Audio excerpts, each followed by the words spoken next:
The Fall of Humanity, A Tale of Survival and Betrayal. Chapter 1, The Beginning of the End. Dr. Jaycie Reyes never imagined his career as a government hospital doctor would lead him into the heart of a nightmare. Patients arrived with high fevers, violent outbursts, and, worst of all, an insatiable hunger for human flesh. It started with a few cases, but within hours, entire hospital wards were overrun. The infected were stronger than ordinary people, their bodies ignoring pain as they tore into anyone nearby. The military was deployed, but even they struggled against the horde. Jaycie tried to save as many people as he could, but soon he realized there was only one way to survive: escape. At the same time, Captain Arcie Reyes, Jaycee's older brother and a decorated soldier, was given a grim order: protect the government, not the people. The president, Ariel Montemayor, had declared martial law, sealing himself inside an underground bunker.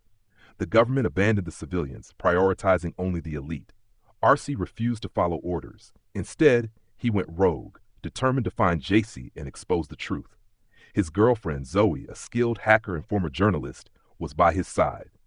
Together, they uncovered classified documents revealing the horrifying truth: the virus was man-made. Chapter 2, Escape from the City.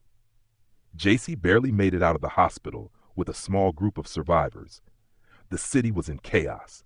Buildings burned, sirens blared, and the streets were filled with the dead. The few remaining soldiers were either overwhelmed or had turned against their own people, killing anyone to keep resources for themselves. Meanwhile, Arcie and Zoe fought through the ruins of the city, trying to reach Jaycie. Along the way, Zoe hacked into government servers and found something shocking: there was no cure. Instead, Ariel had developed a vaccine only for himself and his closest allies.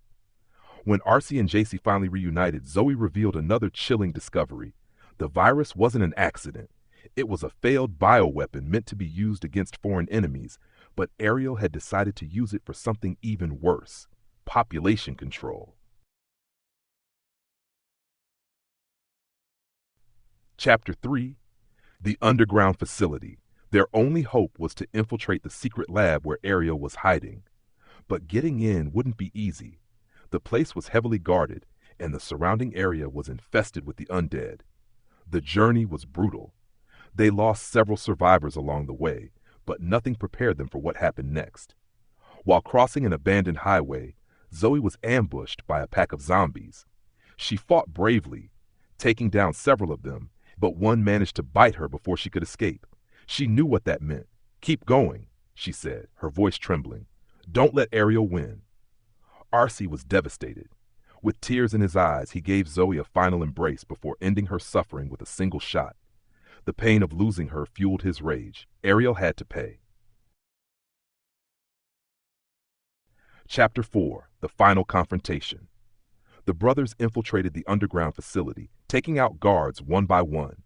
But what they found inside was far worse than they imagined.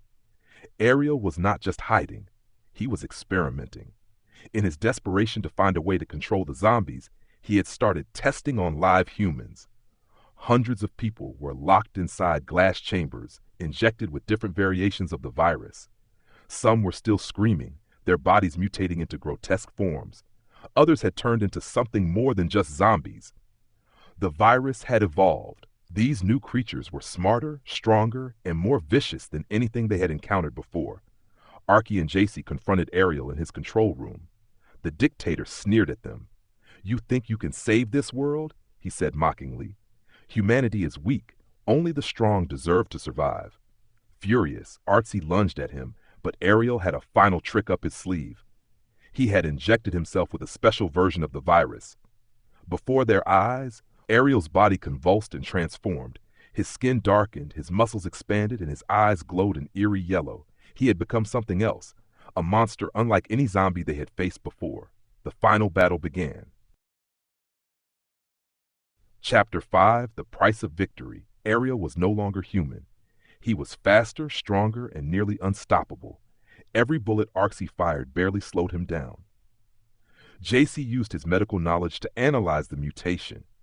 Ariel's enhanced body still had one weakness: his heart.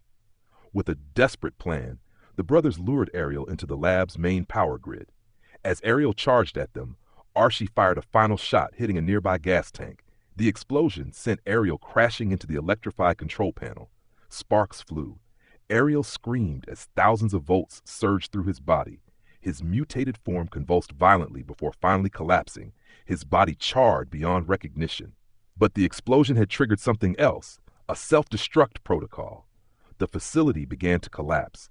Jaycie and Arcie barely made it out as the entire bunker was consumed by flames.